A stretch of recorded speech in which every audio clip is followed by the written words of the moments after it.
ಆಕಾಶವಾಣಿ ಹಾಸನ. ಆರೋಗ್ಯದ ಉಪಯುಕ್ತ ಸಂಗತಿಗಳನ್ನು ತಿಳಿಸುವ ಕಾರ್ಯಕ್ರಮ ಆದಿಚುಂಚನಗಿರಿ ಆರೋಗ್ಯವಾಣಿ.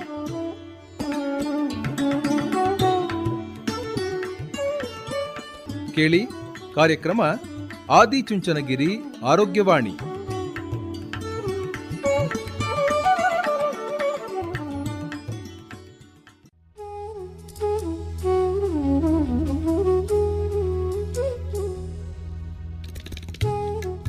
ಆತ್ಮೀಯ ಕೇಳುಗರಿಗೆಲ್ಲ ನಮಸ್ಕಾರ. ನಿಮ್ಮೆಲ್ಲರಿಗೂ ಇಂದಿನ ಆದಿಚುಂಚನಗಿರಿಯ ಆರೋಗ್ಯವಾಣಿ ಕಾರ್ಯಕ್ರಮಕ್ಕೆ ಪ್ರೀತಿಯ ಸ್ವಾಗತ. ಕೇಳುಗರೆ, ಇಂದಿನ ಕಾರ್ಯಕ್ರಮದಲ್ಲಿ ಸಂಧಿವಾತಕ್ಕೆ ಕಾರಣಗಳು, ಲಕ್ಷಣಗಳು ಮತ್ತು ಚಿಕಿತ್ಸೆ ಈ ಕುರಿತು ಸಂಧಿವಾತ ರೋಗ ತಜ್ಞರಾದ ಡಾಕ್ಟರ್ ಸಂಗೀತಾ KN ಇವರೊಂದಿಗಿನ ಸಂದರ್ಶನವನ್ನ ಕೇಳೋಣ. ಸಂದರ್ಶಕರು ಸುಜಾತ F ತಳವಾರ್.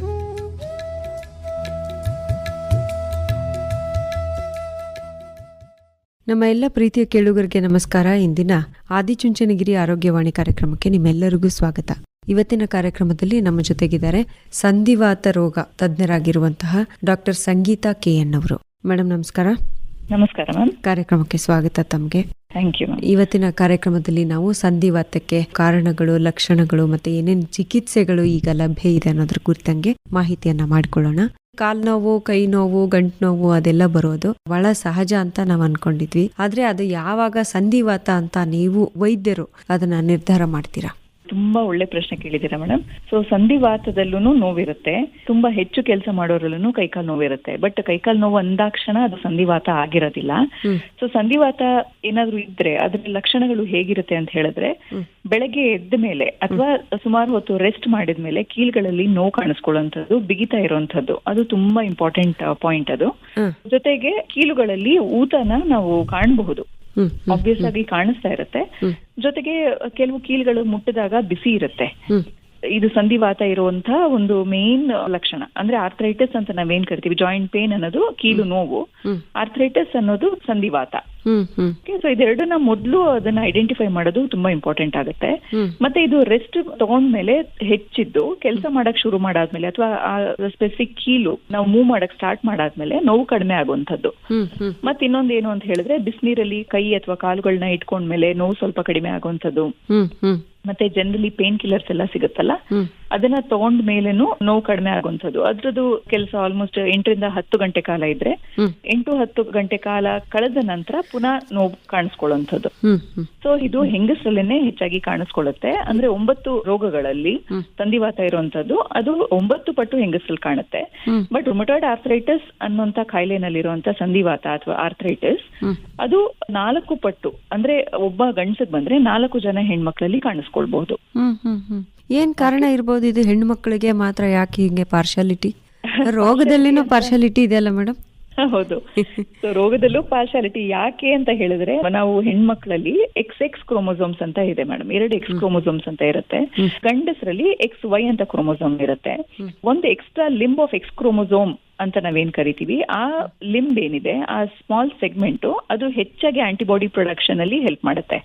ಅಂದ್ರೆ ಇವಾಗ ಇನ್ಫೆಕ್ಷನ್ ಏನಾದ್ರು ಆದಾಗ ಆಂಟಿಬಾಡೀಸ್ ಹೊರಗಡೆ ಬಂದು ಅದು ಇನ್ಫೆಕ್ಷನ್ ಫೈಟ್ ಮಾಡಕ್ಕೆ ನೆರವಾಗುತ್ತೆ.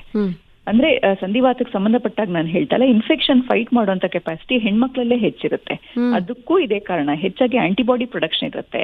ಸೊ ಅವ್ರಿಗೆ ಇನ್ಫೆಕ್ಷನ್ ಏನಾದ್ರು ಆದ್ರೆ ಫೈಟ್ ಮಾಡುವಂತ ಕೆಪಾಸಿಟಿನೂ ಹೆಣ್ಮಕ್ಳಲ್ಲೇ ಇರುತ್ತೆ. ಅದು ಯಾವಾಗ ಮಿತಿ ಮೀರುತ್ತೆ ಅಥವಾ ಇನ್ನು ಕೆಲವರಲ್ಲಿ ಜೆನೆಟಿಕ್ ಸಸೆಪ್ಟಿಬಿಲಿಟಿ ಅಂತ ನಾವು ಕರಿತೀವಿ, ಕೆಲವರಲ್ಲಿ ಫ್ಯಾಮಿಲಿ ಹಿಸ್ಟ್ರಿ ಏನಾದ್ರು ಇದ್ರೆ, ಮನೆಯಲ್ಲಿ ಅವರ ಅಕ್ಕ ತಂಗಿಯರಲ್ಲಿ ದೊಡ್ಡಮ್ಮ, ಚಿಕ್ಕಮ್ಮ, ತಾಯಿ, ಈ ರೀತಿ ಯಾರೆಲ್ಲಾದ್ರೂ ಯಾವುದೇ ಆಟೋ ಇಮ್ಯೂನ್ ಡಿಸೀಸ್ ಇದ್ರೆ, ಅಂದ್ರೆ ಥೈರಾಯ್ಡ್ ಇರಬಹುದು, ಚಿಕ್ಕಂದಿನಲ್ಲಿ ಡಯಾಬಿಟೀಸ್ ಇರಬಹುದು, ಅಥವಾ ಕೀಲಿಗೆ ಸಂಬಂಧಪಟ್ಟಾಗೆ ಆರ್ಥರೈಟಿಸ್ ಇರಬಹುದು, ಇದಿಷ್ಟು ಯಾರಿಗೆ ಇದ್ರೂ ಸಹ ಇವರಲ್ಲಿ ಆ ಜೆನೆಟಿಕ್ ಪ್ರಿಡಿಸ್ಪೋಸಿಷನ್ ಅಂತ ನಾವು ಕರಿತೀವಿ ಹಾಗಿರುತ್ತೆ. ಸೊ ಇಂಥವರಲ್ಲಿ ಏನಾಗುತ್ತೆ ಅಂತ ಹೇಳಿದ್ರೆ, ಯಾವ್ದಾದ್ರು ವೈರಲ್ ಇನ್ಫೆಕ್ಷನ್ ಇರಬಹುದು ಅಥವಾ ನಮ್ಮ ದೇಹದಲ್ಲಿ ಆಗುವಂತಹ ಹಾರ್ಮೋನಲ್ ಚೇಂಜಸ್ ಇಂದ ಇರಬಹುದು. ಕೆಲವೊಮ್ಮೆ ಏನಾಗುತ್ತೆ ಅಂತ ಹೇಳಿದ್ರೆ, ಪೀರಿಯಡ್ಸ್ ನ ರೆಗ್ಯುಲರೈಸ್ ಮಾಡಕ್ಕೆ ಅಂತ ಕೆಲವೊಂದು ಈಸ್ಟ್ರೋಜನ್ ಕಂಟೈನಿಂಗ್ ಕಾಂಟ್ರಾಸೆಪ್ಟಿವ್ ಪಿಲ್ಸ್ ಅಂತ ಕೊಡ್ತಾರೆ ಮೇಡಮ್. ಸೊ ಆ ಈಸ್ಟ್ರೋಜನ್ ಅಂಶದಿಂದನೂ ಸಹ ಈ ಆರ್ಥರೈಟಿಸ್ ಬರುವಂತ ಸಾಧ್ಯತೆ ಇರುತ್ತೆ. ಅಂದ್ರೆ ಇಂಥದ್ದೇ ಟ್ರಿಗರ್ ಆಗುತ್ತೆ ಅಂತ ಸ್ಪೆಸಿಫಿಕ್ ಆಗಿ ಹೇಳಕ್ ಬರಲ್ಲ.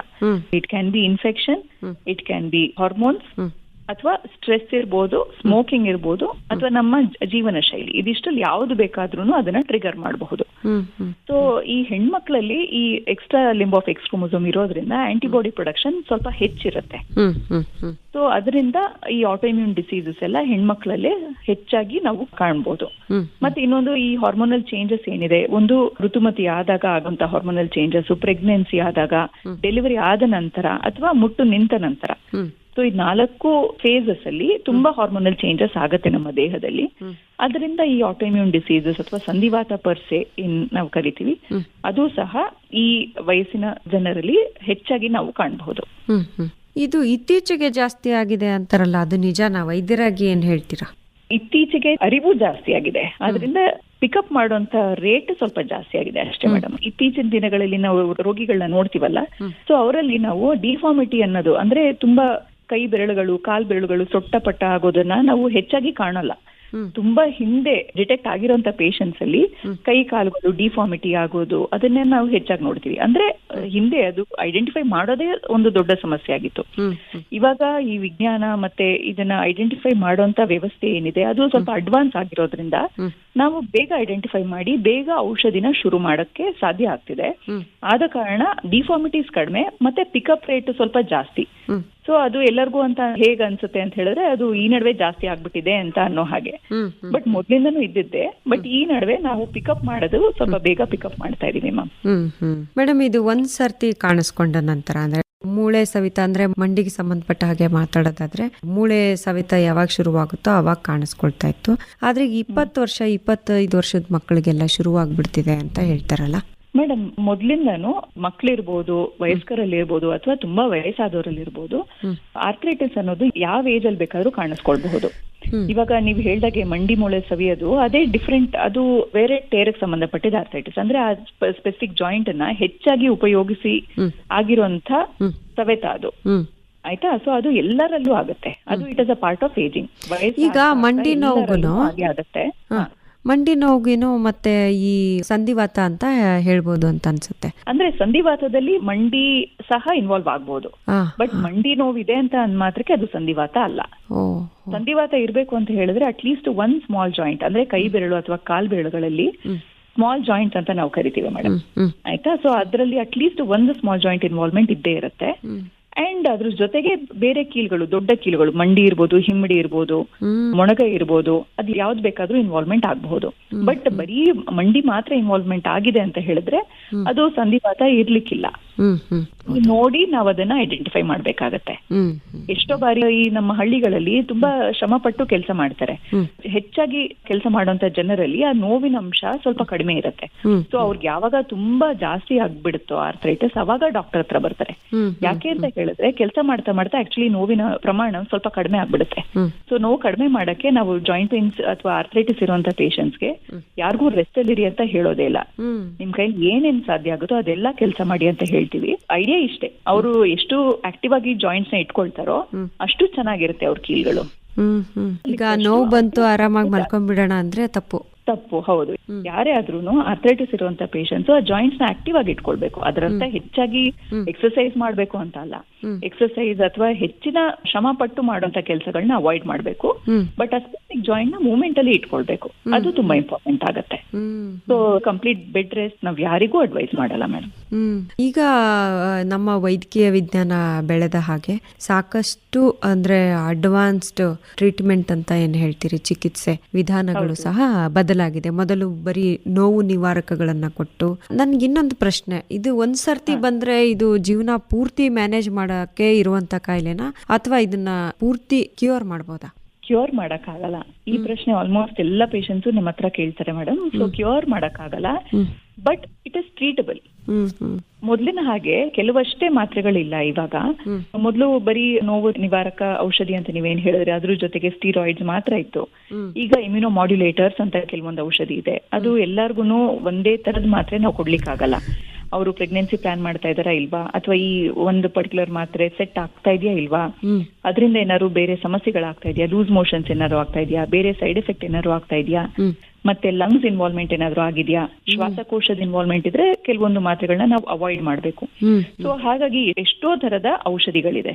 ಅದಷ್ಟರಲ್ಲಿ ನಾವು ಯಾವ್ದನ್ನ ಬೇಕಾದ್ರೂ ಚೂಸ್ ಮಾಡಬಹುದು. ಈ ಮಾತ್ರೆಗಳು ಮ್ಯಾಕ್ಸಿಮಮ್ ಡೋಸೇಜ್ ಅಲ್ಲಿ ನಾವು ಕೊಟ್ಟು ಇನ್ನೂ ಕಾಯಿಲೆ ಕಂಟ್ರೋಲ್ ಬರದೇ ಇದ್ದ ಪಕ್ಷದಲ್ಲಿ ನೆಕ್ಸ್ಟ್ ಲೆವೆಲ್ ಟ್ರೀಟ್ಮೆಂಟ್ ಅಂದ್ರೆ ಬಯೋಲಾಜಿಕ್ಸ್ ಅಥವಾ ಬಯೋಸಿಮಿಲರ್ಸ್ ಅಂತ ಎಲ್ಲ ಔಷಧಿ ಇದೆ ಮೇಡಮ್. ಅದು ಇಂಜೆಕ್ಷನ್ ಫಾರ್ಮ್ ಅಲ್ಲೂ ಇದೆ, ಮಾತ್ರೆಗಳ ಫಾರ್ಮ್ ಅಲ್ಲೂ ಇದೆ. ಸೊ ನಮ್ಗೆ ಇವಾಗ ಚಾಯ್ಸ್ ಆಫ್ ಮೆಡಿಕೇಶನ್ಸ್ ತುಂಬಾ ಇದೆ, ಅಂದ್ರೆ depending upon the case scenario. So ಇವಾಗ ಪ್ರೆಗ್ನೆನ್ಸಿ ಪ್ಲಾನ್ ಮಾಡ್ತಾ ಇರೋರಿಗೆ ಕೆಲವೊಂದು ಔಷಧಿ ಮಾತ್ರನೇ ಕೊಡ್ಬೇಕು ಅಂತ ಇರುತ್ತೆ, ಯಾಕಂದ್ರೆ ತಾಯಿಗೆ ಪ್ಲಸ್ ಮಗುಗೆ ಯಾವುದೇ ರೀತಿಯಲ್ಲೂ ಹಾನಿ ಆಗ್ಬಾರ್ದು. ಸೊ ಇದನ್ನೆಲ್ಲ ನಾವು ಗಮನದಲ್ಲಿ ಇಟ್ಕೊಂಡು ನಾವು ಔಷಧಿನ ಪ್ರಿಸ್ಕ್ರೈಬ್ ಮಾಡ್ಬೇಕಾಗತ್ತೆ.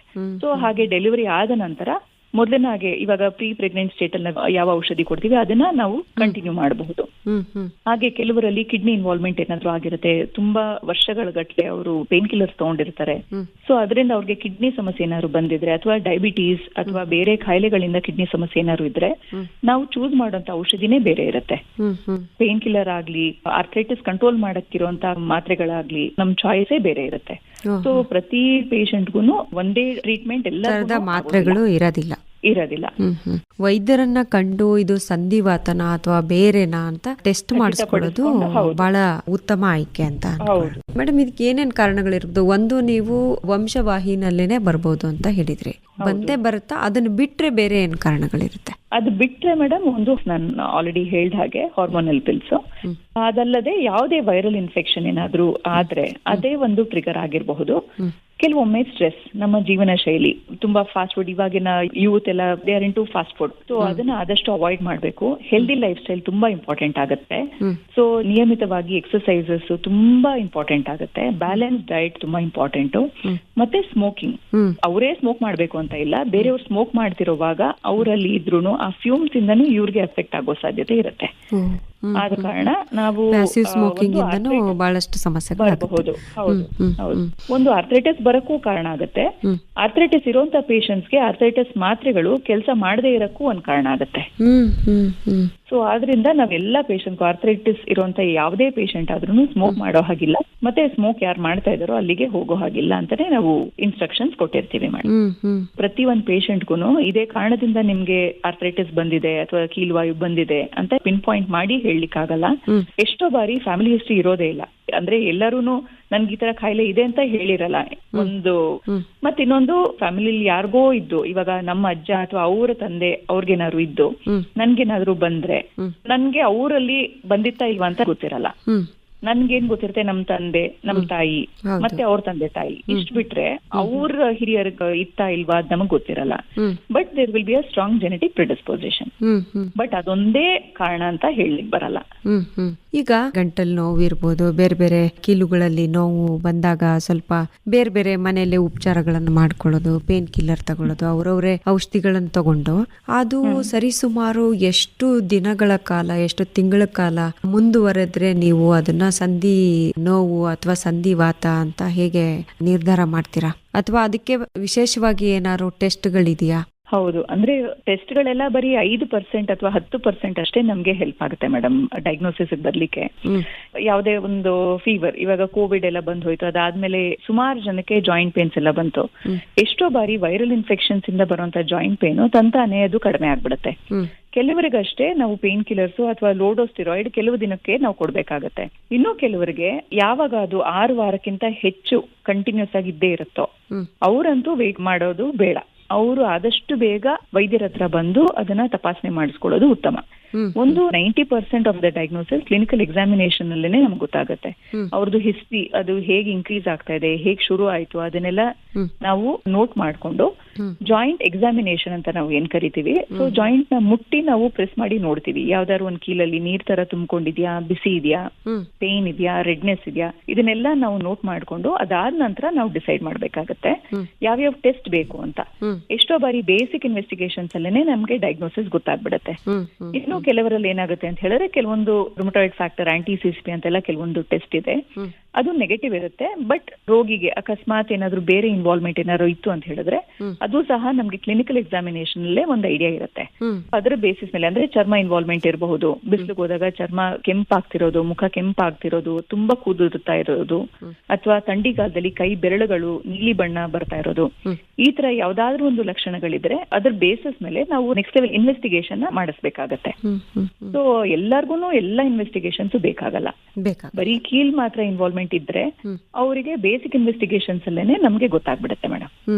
ಸೊ ಅಟ್ಲೀಸ್ಟ್ 6 ವಾರ ನಾವು ವೇಟ್ ಮಾಡ್ಬೋದು. 6 ವಾರಕ್ಕಿಂತ ಹೆಚ್ಚು ಇನ್ನು ಕಂಟಿನ್ಯೂಸ್ ಆಗಿದೆ ಅಂತ ಹೇಳಿದ್ರೆ ಅವಾಗ ನಾವು ಮಾಡಿಸ್ತೀವಿ. ಬಟ್ ಇನ್ನು ಕೆಲವರಲ್ಲಿ ಫ್ಯಾಮಿಲಿ ಹಿಸ್ಟ್ರಿ ಸ್ಟ್ರಾಂಗ್ ಇದ್ರೆ ಅಥವಾ ಯಾವ್ದಾದ್ರು ಇನ್ಫೆಕ್ಷನ್ ಏನಾದ್ರು ಬಂದು ಹೋಗಿ ಅದಾದ್ಮೇಲೆ ಆರ್ಥರೈಟಿಸ್ ಬಂದಿದ್ರೆ ಅವಾಗ ಕ್ಲಿಯರ್ ಕಟ್ ಇರುತ್ತೆ ನಮ್ಗೆ. ಸೊ ಎಲ್ಲಿವರೆಗೂ ವೇಟ್ ಮಾಡ್ಬೇಕು ಅನ್ನೋದು ಒಂದು ಟೈಮ್ ಫ್ರೇಮ್ ಅಂತ ನಮ್ಗೆ ಗೊತ್ತಾಗ್ಬಿಡುತ್ತೆ. ಅದ್ರ ಬೇಸಿಸ್ ಮೇಲೆ ನಾವು ಡಿಸೈಡ್ ಮಾಡ್ತೀವಿ ಯಾವಾಗ ಇನ್ವೆಸ್ಟಿಗೇಟ್ ಮಾಡ್ಬೇಕು ಅಂತ. ಈಗ ಈ ಸಂಧಿ ನೋವು ಕಾಣಿಸ್ಕೊಳ್ಳುವಾಗ ಅದಕ್ಕೆ ಇನ್ಫ್ಲಮೇಷನ್ ಅಂತ ಹೇಳ್ತಾರಂತೆ, ಅದು ನಿಜನಾ? ಏನ್ ಇನ್ಫ್ಲಮೇಷನ್ ಅಂದ್ರೆ ಉರಿ ಊತ ಅಂತ ಕರಿತೀವಿ ಮೇಡಮ್. ಆ ಇನ್ಫ್ಲಮೇಷನ್ ಇಂದ ಬೇರೆ ಬೇರೆ ಸಮಸ್ಯೆಗಳಾಗುತ್ತೆ ಅಂತಾರಲ್ಲ ಮೇಡಮ್. ಅಂದ್ರೆ ಬರೀ ಕೀಲುಗಳಲ್ಲಿ ನೋವು ಕಾಣಿಸ್ಕೊಳ್ಳೋದಷ್ಟೇ ಅಲ್ಲ, ಹೃದಯದ ತೊಂದರೆ ಕೂಡ ಆಗುತ್ತೆ ಅಂತ ಹೇಳ್ತಾರ, ನಿಜನಾ? ಹೌದು ಮೇಡಮ್, ಅದು ನಿಜ. ಈ ಇನ್ಫ್ಲಮೇಷನ್ ಅನ್ನೋದು ಏನು ನಾವು ಕರಿತೀವಿ ಉರಿ ಊತ ಅಂತ ನಾವು ಕನ್ನಡದಲ್ಲಿ ಹೇಳ್ತೀವಿ ಅದನ್ನ. ಸೊ ಈ ತರ ಇರುವಾಗ ನಮ್ಮ ಮೈಯಲ್ಲಿ ಟ್ರೈಗ್ಲಿಸರೈಡ್ಸ್ ಅನ್ನೋ ಅಂಶ ಸ್ವಲ್ಪ ಜಾಸ್ತಿ ಆಗ್ಬಿಡುತ್ತೆ. ಸೊ ಟ್ರೈಗ್ಲಿಸರೈಡ್ಸ್ ಅಂದ್ರೆ ಸಾಮಾನ್ಯವಾಗಿ ಮಾತಾಡ್ಬೇಕು ಅಂತಂದ್ರೆ ಬ್ಯಾಡ್ ಕೊಲೆಸ್ಟ್ರಾಲ್. ಅದ್ ಯಾವಾಗ ನಮ್ಮ ದೇಹದಲ್ಲಿ ಹೆಚ್ಚಾಗುತ್ತೋ ಅದರಿಂದ ಕ್ಲಾಟ್ ಆಗುವಂತ ಸಮಸ್ಯೆಗಳು ಕಾರಣ ಆಗುತ್ತೆ. ಅದು ಅಂದ್ರೆ ಚಿಕ್ಕ ವಯಸ್ಸಿನಲ್ಲೇನೆ ಹಾರ್ಟ್ ಅಟ್ಯಾಕ್ ಆಗುವಂಥದ್ದು, ಸ್ಟ್ರೋಕ್ ಆಗುವಂಥದ್ದು, ಇದಕ್ಕೆಲ್ಲ ಅದು ದಾರಿ ಮಾಡ್ಕೊಡುತ್ತೆ. ಸೊ ಅದಕ್ಕೋಸ್ಕರ ನಾವು ಆದಷ್ಟು ಬೇಗ ಇನ್ಫ್ಲಮೇಷನ್ ಅನ್ನೋದನ್ನ ಫಸ್ಟ್ ಕಂಟ್ರೋಲ್ ತಗೊಳ್ಬೇಕು.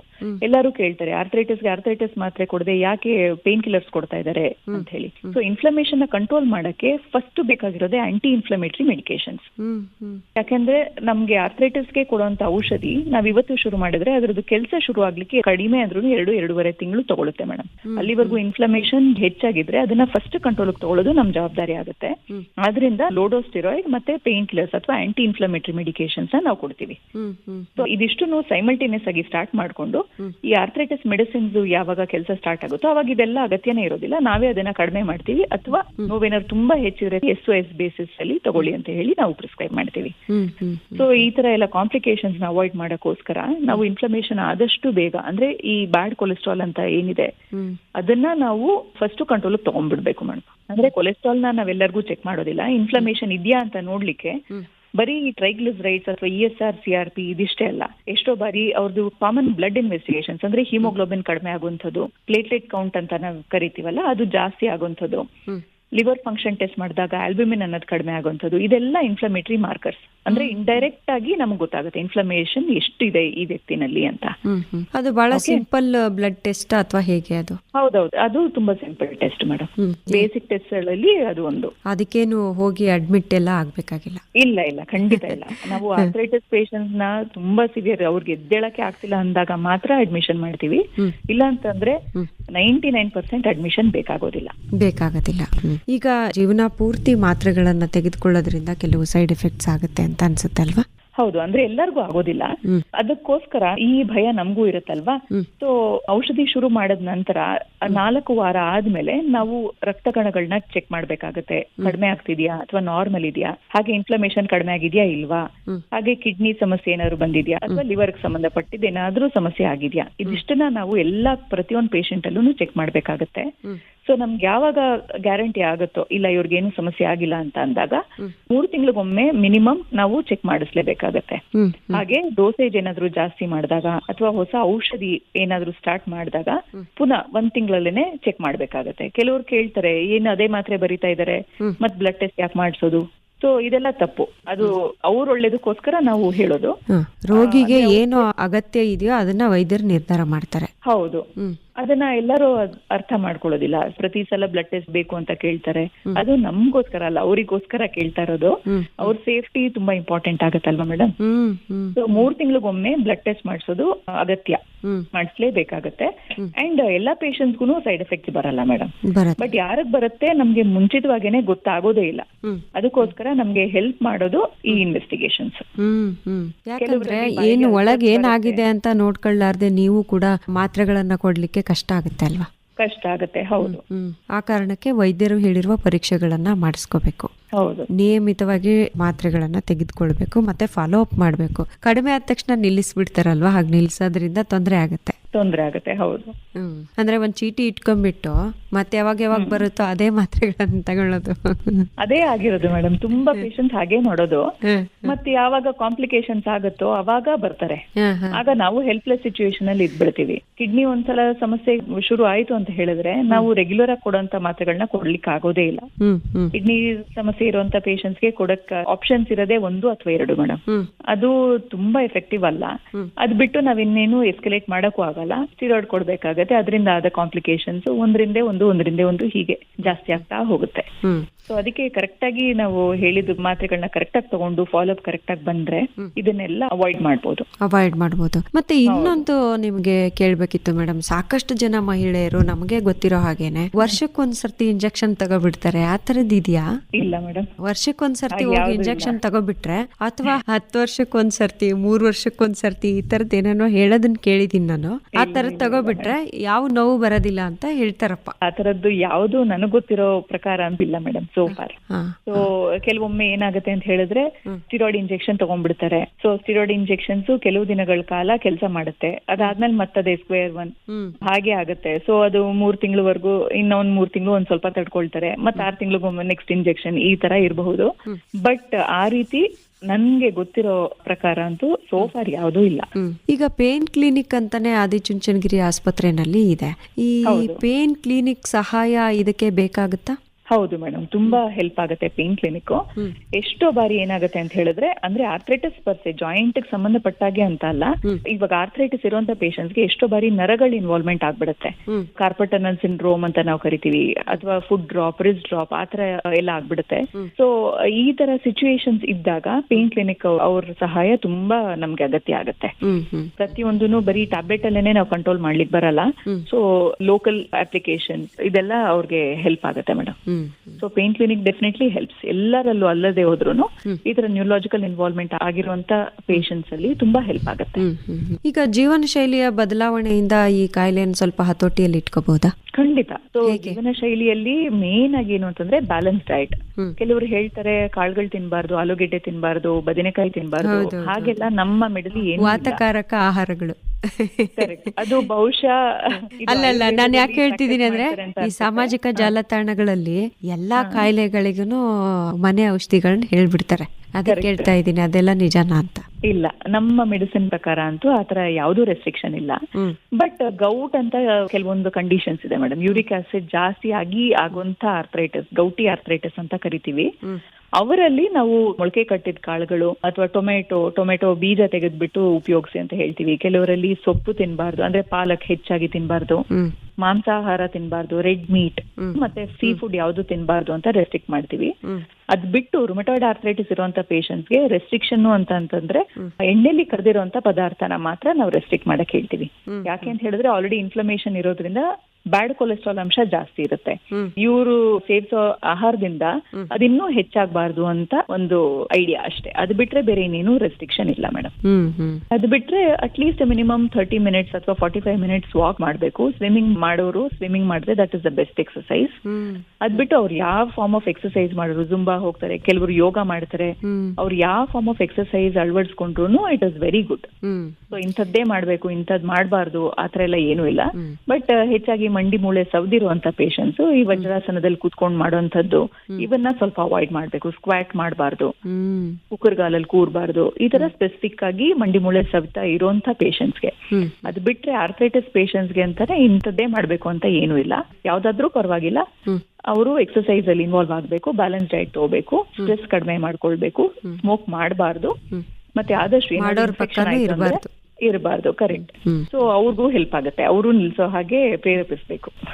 ತುಂಬಾ ಧನ್ಯವಾದಗಳು ಮೇಡಮ್. ಈಗ ಕೈ ನೋವು ಬಂತು, ಕಾಲ್ ನೋವು ಬಂತು, ಹೋಗುತ್ತೆ, ಒಂದ್ ಪೇನ್ ಕಿಲ್ಲರ್ ತಗೊಳ್ಳೋಣ, ಅಯ್ಯೋ ಮತ್ತೆ ಈಗ ಬಂದಿರ್ಲಿಲ್ಲ, 1-2 ತಿಂಗಳಿಂದ ಇರ್ಲಿಲ್ಲ, 3 ತಿಂಗಳಿಂದ, ಈ ತರದ ಮಾತುಗಳನ್ನ ನಾವು ಸಾಮಾನ್ಯವಾಗಿ ಮನೆಗಳಲ್ಲಿ ಕೇಳ್ತಾ ಇರ್ತೀವಿ.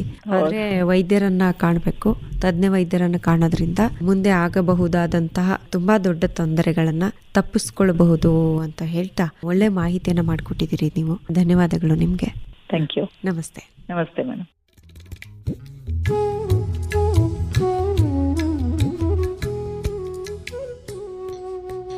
ಆದಿಚುಂಚನಗಿರಿ ಆರೋಗ್ಯವಾಣಿ ಕಾರ್ಯಕ್ರಮದಲ್ಲಿ ಇದುವರೆಗೆ ಸಂಧಿವಾತಕ್ಕೆ ಕಾರಣಗಳು, ಲಕ್ಷಣಗಳು ಮತ್ತು ಚಿಕಿತ್ಸೆ ಈ ಕುರಿತು ಸಂಧಿವಾತ ರೋಗ ತಜ್ಞರಾದ ಡಾಕ್ಟರ್ ಸಂಗೀತಾ ಕೆಎನ್ ಇವರೊಂದಿಗಿನ ಸಂದರ್ಶನವನ್ನ ಕೇಳಿದಿರಿ. ಸಂದರ್ಶಕರು ಸುಜಾತ ಎಫ್ ತಳವಾರ್.